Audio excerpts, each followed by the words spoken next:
In earlier 2024, I realized that most of my videos were men's fragrances. I mean, like 99% of them were men's fragrances. Obviously, it's going to be mostly men's fragrances, but I was amassing like a large collection of like 250 plus of just these cheapies slash clones, whatever you want to call them, for women. So I decided, Neeb, you got to do something, man. You got to either make these same lists in like a women's variants, or you got to start getting rid of them. Recommend for them, against them, or get rid of them. And so I decided to start making more lists for sure. And so today it's going to be the top 10 cheapies and clone fragrances for women. Starting this video, we're going to be recreating this list around every 6 months or so, I would say, at the very least twice a year. I'm also interested to see if other fragrances will take over some of these in the next list, because there are a lot of new releases for women's, and now that I'm consciously putting it as a thing to do, I will be picking up a lot more fragrances. So let's go ahead and get started with a few honorable mentions. I just don't have them on hand. I think they're phenomenal, and it's more than likely because my sister took it. She likes it. It's called Marc Jacobs Daisy Oh So Sweet. I think that's a fantastic fragrance that you can wear every single day, ladies. Paco Rabanne's Olympia, the original, is a really good one as well.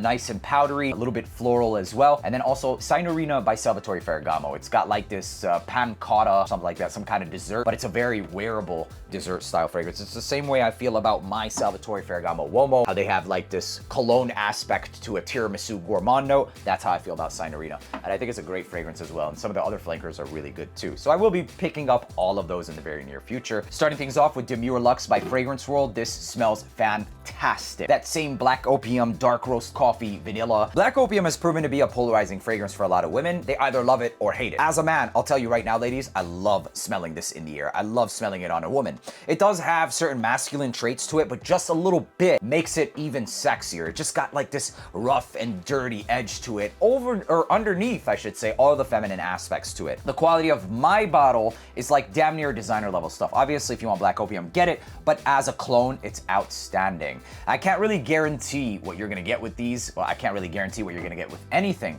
but these more specifically because they are older fragrances. But check the links down in the description, ladies, for authentic sources and the lowest prices on finding most of these fragrances we're gonna be talking about here today. So some of the notes include jasmine, licorice, coffee, vanilla, patchouli. There's also cashmere wood and cedar wood. Very sexy. And I mean, even the same case for men's fragrances that have a little bit of a unisex aspect or trait to it have been my most complimented. A woman likes a little bit of soft traits that she can relate to while still having that masculinity. And that's the same thing for women's fragrances. I like something feminine with a little bit of a masculine touch to it that I can relate to. And that's pretty much it for that fragrance. Moving on to the next one. This is called Rose Noir by Ahmed al-Maghribi. In fact, this doesn't have any rose, at least to my nose, but it smells like this powdery styled, borderline creamy sandalwood, along with maybe iris, jasmine, and some ginger. Very attention grabbing opening. It's not the most complex fragrance in the world, but it does also remind me of Paco Rabanne's Olympia as well. The powdery nature from the fragrance comes from those sandalwoods and maybe some of that cashmere that's in the fragrance as well, but it smells amazing.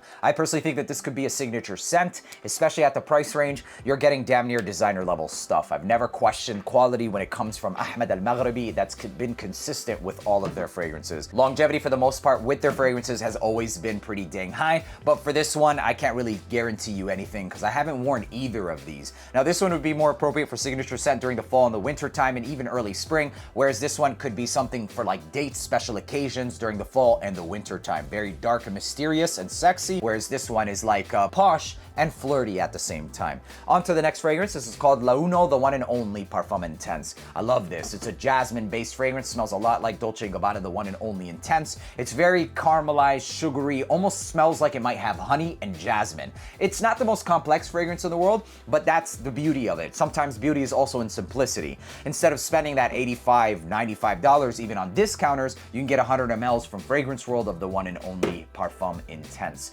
This is a scent profile you could signature scent during the winter and the fall time as well. If you like jasmine, if you like the note of jasmine, I should say, then you definitely should check this one out. Like I said, it's simple, but there's also a sexy factor to it, at least for me. So this is coming from a man. Longevity for this is actually pretty damn good on a tester strip. This is one that I wanted to live with a lot, actually. And the reason I say that is because I did find a little bit of similarity to some modern day men's fragrances that utilize the note of jasmine, maybe a little bit of this tonka bean and caramel. And so I was kind of like, I could wear this. I could wear this. But no, I still would love to see this on a woman more so than anything. But it does have a pretty decent take on like caramel, even though it's not listed in the notes, I don't believe. Moving on to the next one, this is called Royal Blend Nero, and there's a very specific reason why I recommend this instead of khamra. What this basically smells like is an apple pie with cinnamon. That whole angel share DNA, it's much more of a twist. It has less of a boozy nature and cognac and goes more towards the lighter and brighter side of things, adding dates like tamr that you eat, and also adding more spices. The reason I recommend this is because most of the women in my life or that I know or growing up, they love projection and performance, and when they rock a fragrance, they're just, you know, just non-stop, bro. And this is the best one for those women in my life, at least. This is the one they would gravitate to 100%. The performance is there, the scent quality is there as well. The quality of this it outshines a lot of the cheaper ones. And if you want the projection and the performance, ladies, Royal Blend Nero, it's absolutely the one to go with. It's spiced, it's apple pie vibes, and it definitely has those cinnamon, etc. But it's just enough feminine. It's unisex. It's definitely unisex. I would think that this is equally, I probably would think it's sexier on a woman, honestly. They also do have the Royal Blend as well, but I do enjoy this one a lot more. Longevity for this is nuclear. You can wear this to dates, hanging out with your girls, going to weddings, and even during special events during the fall and winter time, very specifically. Next one has beauty in its simplicity in terms of how naturalistic this actually smells, which is so surprising because it's less than like $30. This smells like natural rose, and in every good way. It has just enough of an acidity to recreate or photorealistically recreate the, you know, almost not quite matured roses, slightly premature, and everything that you'll find in a more expensive fragrance known as atomic rose. I honestly think that this is like 85% close to my nose to atomic rose and not even a fraction of the price.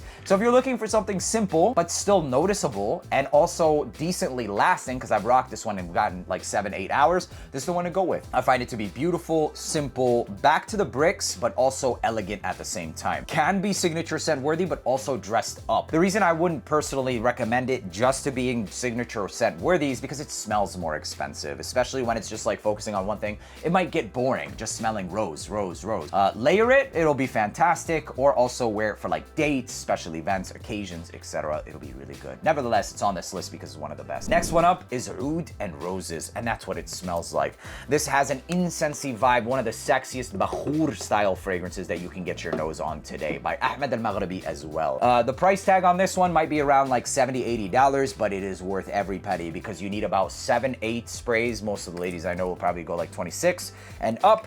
And my God, it's really good. It has that homey vibe, the incense, the bakhur while growing up, while also still having this fresh and spicy rose and maybe even patchouli combination. So it's not just this incensey bakhur fragrance. There's a little bit more aspects to it, but that raunchiness of the rose patchouli is still there, and the incense vibe is absolutely there. It's also very unique for the price point, and I think it's one of the best ones. Ladies, if you're looking for that incense vibe, the rose fragrance from the Middle East, this is a great one to do it with. Projection and performance is no question with this one, just like a lot of the other Ahmed al-Maghribi fragrances. And the last one we're going to be mentioning is an Ahmed al-Maghribi fragrance, or no, the next one I should say. It's called Medage. Now imagine something like this. Well, no, don't imagine anything like this because it's actually quite different. Now what this one does is it includes a bit of fruits at the top, like pear, maybe even some tangerine, and an aromatic musk. So think of white musk, add a little bit of herbs to it, maybe some kind of like maramiya or sage tea. Now underneath that, add this oud. But the oud in itself, it's not like that dark, skanky, woody vibe or ambery that you'll get. In fact, it's more of like the incense of the oud that you're going to be burning.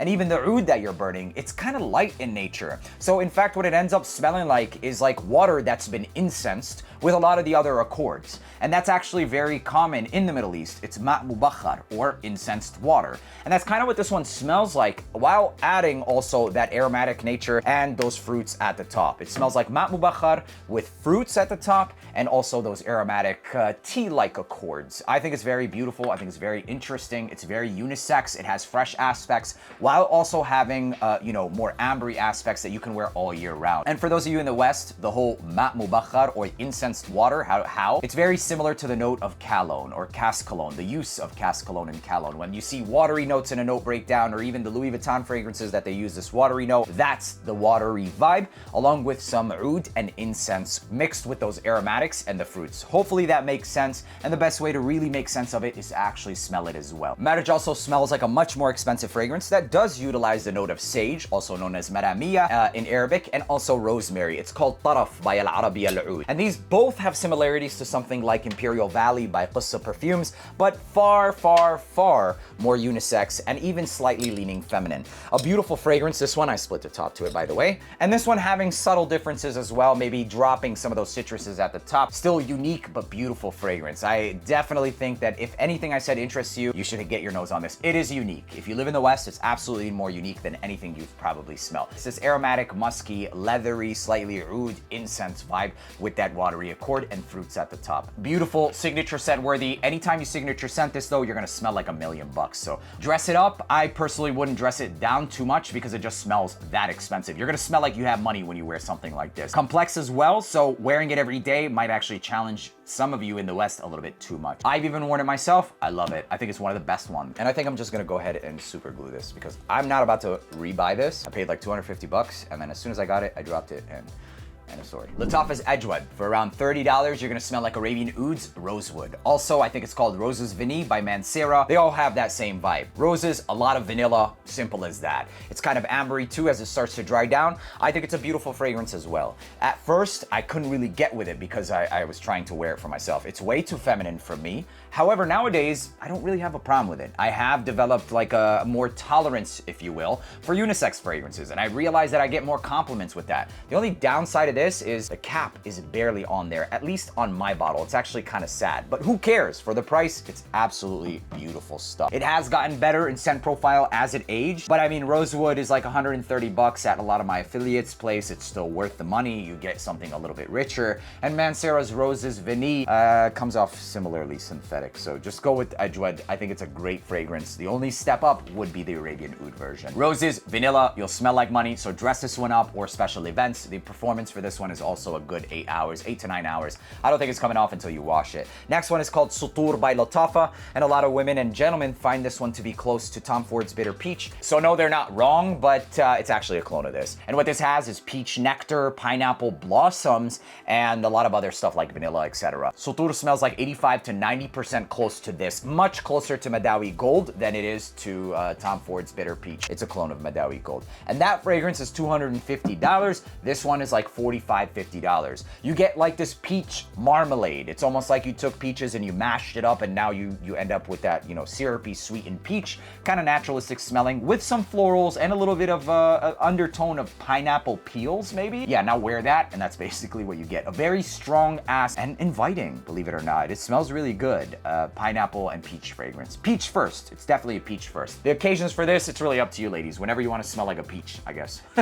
Most appropriate for all year round except for the high heat. So keep it away from like later spring and later summer, depending on where you live. For Medage, honestly, I've rocked this myself in every season. For Edgewood, I would also say keep it away from the summertime, but everything else is okay. It can get cloying, and I mean, I have to emphasize that a lot of our experiences with fragrances depends on when and where we wear them. If we wear them in the wrong season, you might never visit it again just because that shit was like too much. It is what it is. It's happened to me too. Last but not least, ladies and gentlemen, this is called Just Anabi. You don't have to be a woman to watch these lists. These lists are great if you're trying to find a gift for your girl, your mother. I mean, we're coming around Christmas, Thanksgiving, all that stuff, or even just any day. If you're buying yourself fragrances, gentlemen, you should definitely buy your girl or your mom or sister a fragrance here or there, man. You know, although material isn't everything, it's the thought that counts, and it makes a difference in life. And I know sometimes like you don't have to necessarily get them the most expensive thing in the world, and it can even be like a running joke of like, yeah, I bought you this clone fragrance, and then they end up smelling it, and it's like actually really good.